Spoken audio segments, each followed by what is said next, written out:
పచ్చ కవరు, చేపలకు నల్ల కవరు, టమాటాలకు ములుగు కవరు, పచ్చిమిరకాయలకు ఉల్లిపాయలకు ఎర్ర కవరు, ఇలా రంగురంగు కవర్లన్నీ ఇంటికి తెచ్చుకుంటాం. కవర్లు రంగు రంగు కవర్లను ఇంటికి తీసుకొచ్చుకొని అందులో ఉన్న సామాన్లు ఇంట్లో పెట్టుకొని ఈ కవర్లు ఏం చేస్తామండి? అంటబెట్టి రోడ్డు మీద విసిరేస్తాం. చూసారండి, చాలా మంది చేసే పని ఇది. 5 రూపాయలు పచ్చిమిరకాయ కవర్ ఇవ్వండి అడుగుతారు.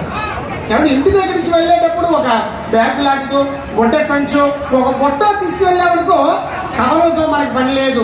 అటువంటి కవర్లు వాడటం వల్ల ఈనాడు కవర్లని హానికరమైనటువంటి రసాయనాలతో తయారు చేస్తారు. ఆ కవర్లు భూమిలో కలగాలంటే ఏ వస్తువు అయినా సరే కొన్ని సంవత్సరాలు పడితే ఈ ప్లాస్టిక్ కవర్ భూమిలో కరగడానికి కొన్ని వందల సంవత్సరాలు పడుతుంది.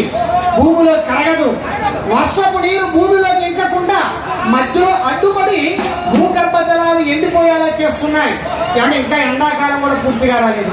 కూర్చోగలుగుతున్నామండి? రోజు